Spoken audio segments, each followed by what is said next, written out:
सभी को नमस्कार। Welcome to exam trick YouTube channel. मैं कपिल त्यागी। आज का टॉपिक आरबीआई है, जिसमें हम आरबीआई की स्थापना, इसका मुख्यालय, आरबीआई के प्रमुख कार्य तथा हाल ही में आरबीआई के नए गवर्नर कौन बने हैं, इन सब पॉइंट पर हम चर्चा करेंगे। तो टॉपिक है हमारा आरबीआई, भारतीय reserve bank of India. RBI के नए 26वें गवर्नर संजय मल्होत्रा बने हैं, जिनका कार्यकाल 3 वर्ष का होगा। ये कार्यकाल 12 दिसंबर 2024 से शुरू होगा। यदि संजय मल्होत्रा जी इस पद पर अपना पूरा 3 वर्ष का कार्यकाल पूरा करते हैं, तो ये कार्यकाल 12 दिसंबर 2027 को समाप्त होगा। संजय मल्होत्रा जी राजस्थान कैडर के 1980 बैच के आईएएस अधिकारी, प्रशासनिक अधिकारी हैं और इससे पहले ये वर्तमान में राजस्व सचिव के पद पर कार्यरत थे। एज ए प्रमोशन के तौर पर इनको आरबीआई का नया गवर्नर बनाया गया है। आरबीआई के गवर्नर की नियुक्ति प्रधानमंत्री की अध्यक्षता में एक कैबिनेट नियुक्ति समिति होती है, इसकी सिफारिश के आधार पर की जाती है। संजय मल्होत्रा जी शक्तिकांत दास का स्थान लेंगे। वर्तमान में जो नए गवर्नर बने हैं संजय मल्होत्रा जी, इन्होंने 25वें गवर्नर शक्तिकांत दास का स्थान लिया है। आरबीआई के 25वें गवर्नर शक्तिकांत दास थे, जिनकी नियुक्ति 2018 में की गई थी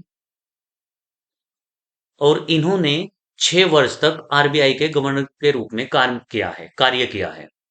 शक्तिकांत दास जी ने, जो 25वें गवर्नर थे आरबीआई के, इन्होंने 3-3 वर्ष के 2 कार्यकाल पूरे किए हैं। कुल मिलाकर ये आरबीआई के लगातार 6 वर्ष तक गवर्नर रहे हैं। इन्हीं के रिटायर होने के बाद 26वें नए गवर्नर संजय मल्होत्रा जी आरबीआई के नए गवर्नर बनाए गए हैं। आरबीआई के प्रथम गवर्नर सर ओब्सबोर्न स्मिथ थे, जो 1935 से 37 तक इस पद पर रहे या इस समय तक इन्होंने काम किया। आरबीआई के गवर्नर के रूप में सबसे लंबा कार्यकाल वेनेगल रामाराव जी का है। ये 1949 से लेकर 57 तक लगभग 7.5 वर्ष तक इस पद पर रहे। सबसे लंबा आरबीआई के गवर्नर का कार्यकाल अभी तक वेनेगल रामाराव जी का है। अब दूसरे नंबर पर यह स्थान शक्तिकांत दास जी का हो गया है, जिन्होंने लगातार 6 वर्ष तक आरबीआई के गवर्नर के रूप में काम किया है। आरबीआई की स्थापना आरबीआई अधिनियम 1934 के अंतर्गत की गई है। आरबीआई के लिए एक कानून, एक एक्ट 1934 में बनाया गया था। इसी कानून के अंतर्गत 1 अप्रैल 1935 में आरबीआई को स्टेब्लिश किया गया, आरबीआई की स्थापना की गई। प्रेजेंट में आरबीआई का मुख्यालय मुंबई में है। आरबीआई में एक गवर्नर तथा 4 डिप्टी गवर्नर होते हैं और इनसे अलग लगभग टोटल, यानी अगर हम टोटल संख्या की बात करें तो एक 21 सदस्यों का एक ग्रुप होता है जो आरबीआई को संचालित करता है। लेकिन इसमें जो मेन पर्सन होता है वो आरबीआई का गवर्नर होता है। इसी के साथ 4 डिप्टी गवर्नर होते हैं जो गवर्नर को उसके काम में हेल्प करते हैं। इनसे अलग 10 डायरेक्टर, निर्देशक होते हैं, जिनकी नियुक्ति भारत सरकार के द्वारा की जाती है। टोटल 21 सदस्यों का एक मंडल या एक ग्रुप होता है जो आरबीआई को संचालित कराता है। आरबीआई के मेन काम या मेन फंक्शन, यह सरकार का केंद्रीय बैंक है।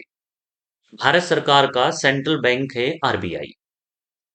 यह बैंकर ऑफ बैंक, यह बैंकों का बैंक है। इसका मतलब है कि आरबीआई सभी बैंकों पर नियंत्रण रखता है। भारत में जितने भी नेशनलाइज और प्राइवेट जो भी बैंक है, उन सब पर कंट्रोल करता है आरबीआई।